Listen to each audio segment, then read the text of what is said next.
Manok na mangingitlog. Mamasa-masa pa. Good job, Noki. Sarap tignan ng mga biik natin. Salamat sa bayo natin ngayon na si Biyaherong Motorista. Salamat sa imong kwan, sa imong manok. Paano gamutin ang humihinang sisiw? Pero bago yan, gusto kong i-share sa inyo na kapag hapon na, konti lang po yung pinapakain namin dahil nagbibigay po kami ng lunch dito sa aming mga alagang manok. Yung nagsisilbing lunch nila is duck layer, which is 20 pesos per kilo lang. No, so, talagang malaki yung tipid namin dito dahil hindi lang po kami sa agrivets kumukuha or sa mga farmers kumukuha. Dahil pati sa mga malapit na ma-expire na feed sa poultries, no, kumukuha din po kami. No, magsisilbing merienda para makatipid tayo dito sa ating mga alagang mga manok. Ito pala yung ginagawa namin dito, no, sa pag-aalaga ng sisiw. So kapag umaga, tinatanggalan namin ng rice hull tsaka ng sako, which is yun yung magiging beddings nila. No, kasi yung poops nila para dumiretso po sa baba. Yan. So ngayon nagpe-prepare na si Papang dahil paggabi na, no? At bumababa na yung temperatura ng ating brooder. So ilalagay niya yan para maging at lagyan ng rice hull. So ganun po yung setup namin dito, no? At para fresh na fresh yung aming mga alagang sisiw. Minsan dito sa mga sisiw natin nagkakaproblema din, no? Lalong-lalo na kapag mga bagong harvest. Sa mga bagong harvest kasi minsan merong mga bloated na tinatawag, no, which is normal. Kapag mga bloated na, medyo mahirap gamutin to, katulad nito, bloated. Yan. So dito kasi, no, pinapabayaan na po namin yung mga sisiw namin, no, kung mabubuhay man sila, no. Sa ibang farm kasi pinapatay yung mga ganito kapag bloated. Yan, no. Siguro masakit yung tiyan niya kasi nga bloated siya. Yan, no. Yan, no. Halos nagva-violet na yung kanyang tiyan. Bloated yan. So ito, mga delay ito, no, ng 2 days sa kanilang batch. Ito yung mga medyo basa pa. Yan, no. So, nagdagdag kami dito, siguro mga 10 yan. Yan, mga delay yan sa batch nila. Yan. Nabubuhay pa yan, no? Kapag mga ganyan. Kita nyo naman, napaka-healthy pa nila kahit delay sila. And check natin yung tiyan nila, hindi po bloated. Okay po. Yan. No, hindi po bloated. Okay. Ito. Yan, ito yung ngayong hapon na save namin. Yan, galing sa aming hatcher. So, hindi pa namin ina-off yung mga hatcher namin. Yan. So, hindi naman sakit talaga yan, ano, kundi ano po yan, inborn na pagkasakit. Yan. So, marami nagtatanong sa pag-aalaga ng sisiw. Yung iba kasi, no, sa pag-aalaga nila, may napapansin sila medyo nanghihinang sisiw. Rason doon, siguro baka hindi enough yung init. So, dapat yung bulb na ginagamit natin is 100 watts, no? 100 watts dapat yung bulb na gamitin natin. Yung 100 watts kasi para sa akin, enough talaga yung init niya, no?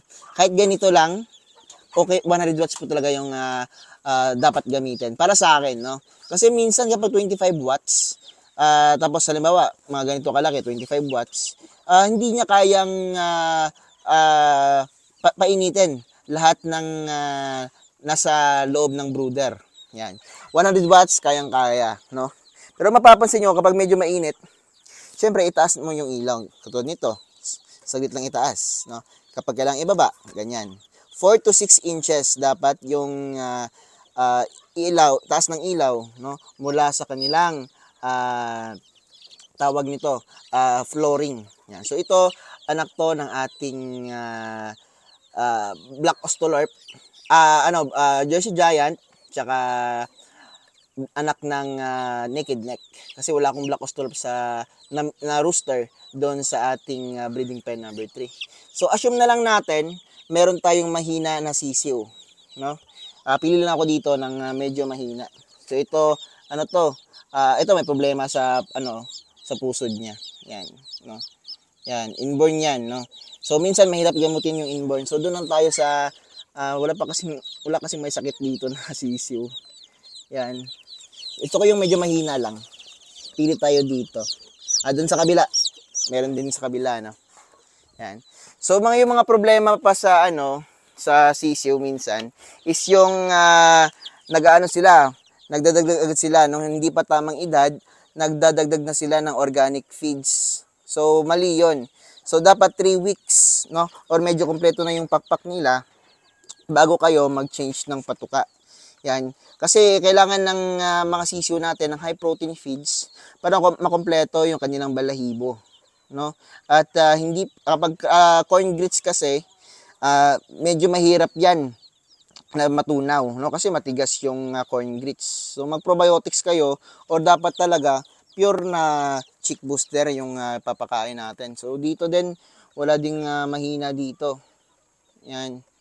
So saan ba? Ayun oh. Parang may pumipikit-pikit. Wala, okay din. So assume na lang siguro tayo na may sakit dito. Yan. So halimbawa ito may sakit.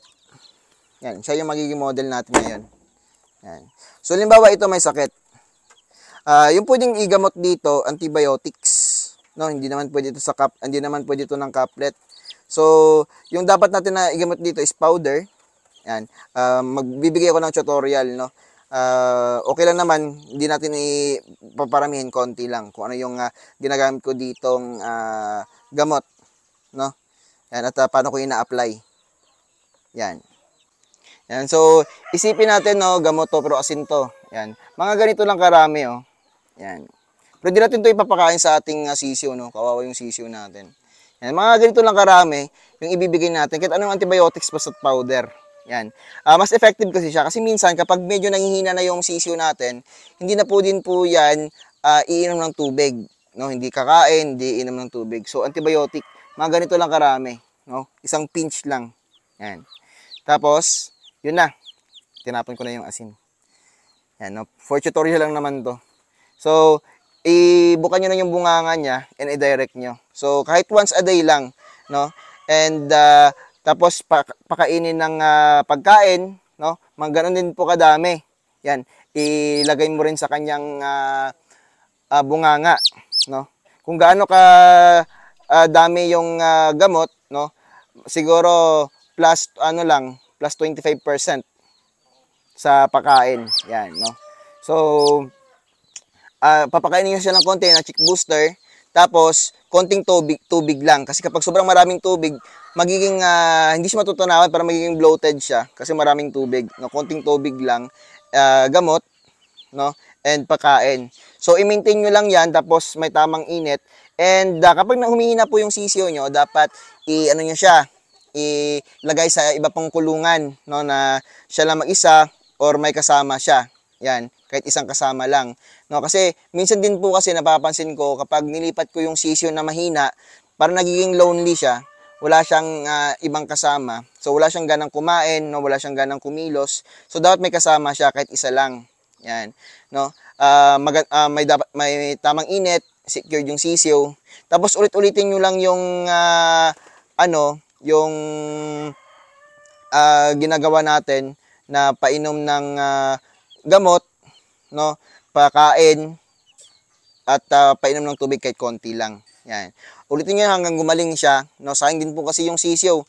Yung sisiyo kasi standard price ng Heritage Chickens is 100 pesos, no. So itong hinawakan ko is parang anak to ng Jersey Giant, no. Hybrid po to. Yan.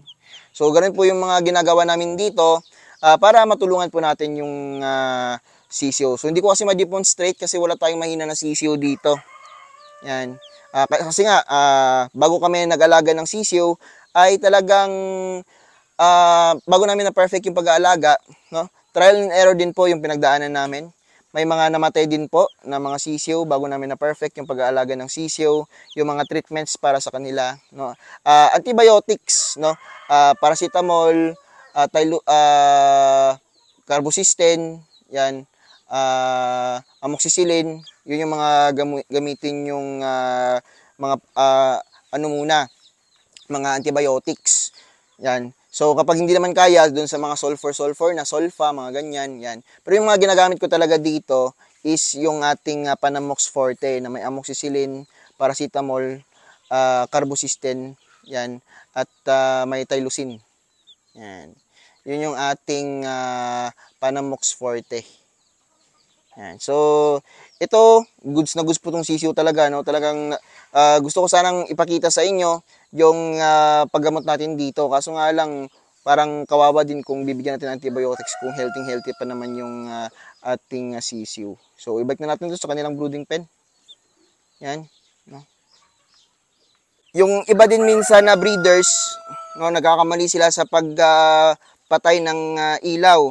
So minsan napupunder din to or basta napupunde. Yan yung ating ilaw. So kailangan i-double check niyo palagi yung ilaw kasi kapag na-double check napundi po yan, mag-iingay po yung sisiw nyo. Kaya kapag nag-iingay yung sisiw nyo, i-double check nyo. No? Malinis na tubig, yan. Malinis na tubig at vitamins, Intenso Plus yung nilalagay ko sa tubig nila. Yan. Kasi kapag hindi po malinis yung tubig, posible po na magkasakit yung inyong mga alagang sisiw dahil napaka-sensitive po nito. And yung vaccine dito is 0 day to 14 days, no? Good for 0 days to 14 days. Yan. Dahil yan po yung pinaka-critical na edad ng sisiw. B1 B1. Yan. Tapos 1 week to 2 weeks, no? Pwede na po na lagyan nyo ng lasota. Yan, at saka yung infectious bronchitis. And pagka 2 months or 3 months na ng sisiw nyo, pwede nyo nang injikan ng coryza vaccine. Yun po yung igagamitin natin sa ating mga alagang sisiw. And pwede nang magiging walang ilaw tong mga sisiw natin sa edad na 3 weeks. Dahil sa 3 weeks na edad, kapag high protein yung ating patuka, meron na po silang mga balahibo. No? So, ganun lang po yung technique dito sa pag-alaga ng sisiw. Dali lang naman, basta't may alam lang tayo.